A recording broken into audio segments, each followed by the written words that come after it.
Last week ay finally nakuha ko na ang kauna-unahan kong sahod dito sa aking pagva-vlog. Inabot din ako ng 1.5 taon bago ko mahawakan yung pinakauna kong sahod na katas ng pagtsatsaga, pagtitiis at pagiging consistent ko sa pagva-vlog. At eto nga pala yung mga una kong binili na magagamit ko sa aking mga pagluluto at lalo na sa aking mga paggawa ng content. Dati nga ay pangarap ko lang yung mga ganito na papanood ko lang sa mga ibang vloggers, lalo na sa mga nagsisimulang katulad ko, yung mga ganito na pag sumahod sila, ipinapakita nila at binavlog nila. Dati nangangarap lang ako na magkaroon ng gano'n na sabi ko sana one day ako naman, o baka hindi na nga rin dumating yung gano'n na panahon kasi nga parang medyo naiinip na rin ako dati at medyo matagal din akong huminto sa pagba-vlog. Dumating pa nga sa punto na tumigil ako ng 2 hanggang 3 buwan at ang sabi ko ayoko na talaga, tinatamad na ako at wala naman yata talagang pupuntahan tong mga pinaggagawa ko.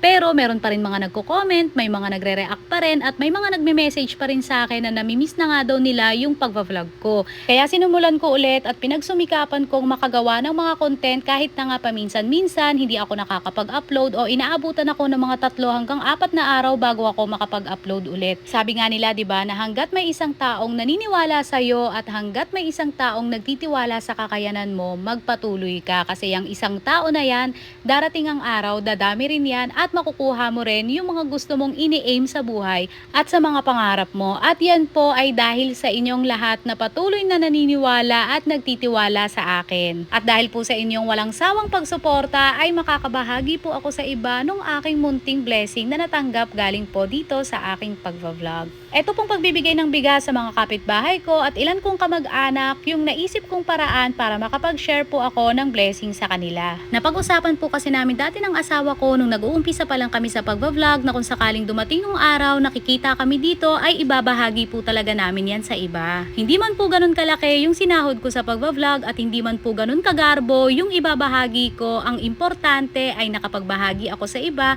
at nakapagpasaya ako kahit papano sa mga kamag-anak ko at sa mga kapitbahay ko. At ang lagi ko pong iniisip at pamantayan ko sa buhay na kahit kailan hindi naging masama ang pagtulong at pagbibigay sa iba. Nagiging masama lang yan kapag alam mong inaabuso ka na at halos wala ka nang itinitira para sa sarili mo. Lahat tayo may kapasidad na makatulong at makapagbigay sa iba basta't alam lang natin yung limitasyon natin at kung hanggang saan lang yung kaya nating ibigay. At kung sakali naman na wala kang maibigay o maitulong ay okay lang yon basta't meron kang itinitira para sa sarili mo. At kahit kailan hindi naging kasalanan ang pag-una sa sarili dahil paano ka makakatulong sa iba kung yung sarili mo nga mismo ay hindi mo matulungan. Kaya po ako nakapagbahagi po ako ng aking konting blessing kasi po merong dumating na susobra na sa mga pangangailangan ko. At dahil po yan sa panonood ninyo, sa hindi nyo pag-i-skip ng ads, sa pagre-react at sa pagko-comments. Kaya maraming salamat po sa inyong lahat. At tungkol naman po sa kung magkano yung una kong sinahod sa aking 1.5 taon ng pagva-vlog ay hindi ko na po sasabihin kung magkano po yung eksaktong amount. Basta po 5 digits po siya at hindi po siya bababa ng line of 2. Kaya muli po maraming salamat po sa inyong walang sawang pagsuporta at panonood sa aming mga simpleng vlogs. Thank you!